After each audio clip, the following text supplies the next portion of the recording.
All right, guys, so I'm working on this KLR650 that I picked up to just fix and flip. And I got it running today, and I just had it running off an auxiliary fuel tank and just on the side stand out in my driveway. And it had been running for a while, and I noticed that the temperature gauge was all the way to the hot mark. And I had it running probably 10 minutes or so, but it was just sitting and idling. And the cooling fan never kicked on. So I got to looking at that. So the first thing I did was I took this wire off of the temperature gauge in the radiator. So this temperature gauge, how it works is once it reaches a certain temperature, it connects internally this wire to ground. So I knew that if I took this and I just touched it to ground, that the fan should kick on. And that didn't happen. I don't think it's a very common issue that these temperature gauges go bad, or I'm sorry, these temperature sensors go bad. So I had to look into the next issue. It could possibly be an issue with the actual fan motor, but my next step was the fan relay. Now over here on the other side of the frame, clipped in right here, you'll see a little round rubber cover. And you pull this off, there's a single connector underneath it, 4-wire connector like this, and you just push the tab and pull it out of the relay.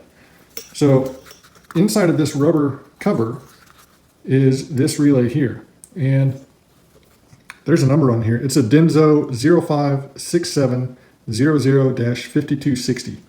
And you can find these on Amazon for about $9. If you were to get it directly from Kawasaki, it would probably cost you double that. So definitely I would recommend just getting a replacement from wherever you can.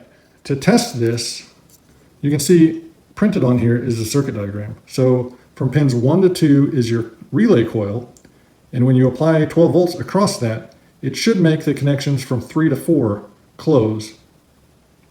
So right here you can see a little diagram of how this pin orientation is laid out. You can see this little step up in the square, and that correlates to this step up where the plug kind of attaches in. So I've got just 2 spade connectors on some wires. That will energize the coil.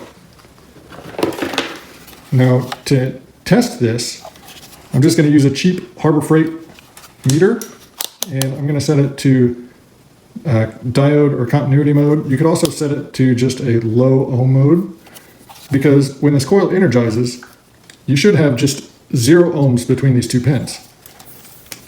Now, to make this easier, I've just put on some little alligator clips onto my meter here. And now I'm just going to use the battery back here to test this out. So I'll just connect one of these leads to one pin and the other lead to the other pin. I want to make sure they're not touching, which, looking at my meter, I know that there's no continuity between my red and black lead at this moment. So as far as energizing the coil, it doesn't really matter which side's positive or which side is negative. So I'm going to power this up, and you'll probably hear this relay. Most relays click when they activate. So let's listen.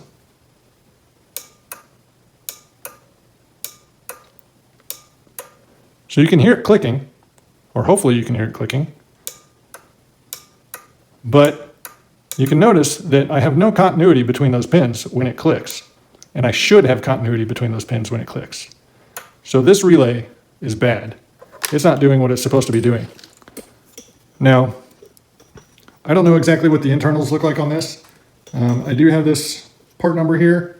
I will probably order a new one, but I'm going to take this apart just to see if I can determine what went wrong inside of this relay. You can see that it's an aluminum cap over a plastic base, and you've got a couple points around the outside that have been crimped down. So I'm just going to take a small pry tool and pry those up and take this cap off. Okay, so this thing was a little tricky to open. This outer casing is steel, not aluminum. So I had to hold it with some channel locks real tight, and then kind of wedge some side cutters in there, because that was the only thing that I had that was stiff enough yet had a sharp enough point that I could kind of pry these little indentations out. So there's two on one side, one on the other, and I've got it so it'll wiggle out of here. So there is a little locator right there that fits into this little slot. So you can see my pins 1 and 2 slot in with this terminal and this terminal. Inside of, up in this casing, there's a coil. And when you energize that coil, it pulls this little metal, it creates a magnetic field, and it will either pull or push this little plunger. And inside of here, that little plunger contacts this, which should either connect or break this little contact point in here. So I don't know, there's a lot of glare. So this little circle here is an actual contact. I don't know if I can get that in there. So it's a contact that touches onto a contact on this flexible part. And sometimes those contacts get dirty and just don't make good connections. I tore off this little tiny piece of sandpaper and I pressed down with a little screwdriver this tab on this side, and then I slipped the sandpaper in between those two contacts, and you can't really move it back and forth, but just did a little back and forth motion on that side, flip the paper over, repeated, and so now I should have some nice clean contacts in there that are able to touch. Over time, this bike is a 1999, so over time, this clicking on and off, sometimes these can arc and cause a little bit of burning on these contacts, and they just don't make a good connection. So I've got them cleaned up now. I will put this back together and we'll test it out and see what happens. Got my wires hooked back up, hook my meter leads back up, and you can see I have no continuity at the moment. So power my coil, and now you can see I have continuity.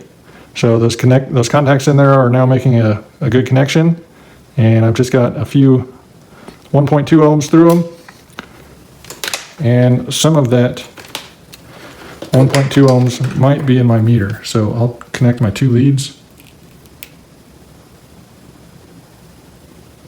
And so just the resistance of these wires is 1.2 ohms. So I was getting a full connection through the relay. All right, so I got it back in there. Hook that back up. Put it back in its home. So now that I've got the relay back in place, I unhook the temperature wire from the temperature sensor. And if I ground this wire, the fan should kick on. I've got the key on, and let's try it out.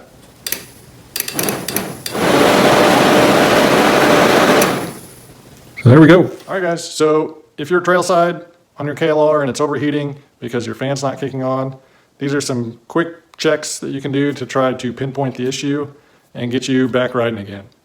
So if you have any questions or comments, definitely leave them down below. I will leave a link to this particular relay down below. You know, it's best to replace it. It's super cheap to replace. If you need to fix it to get you out of a pinch, here's how you can do it. So hope you guys enjoyed this one. Until next time, we'll see you later.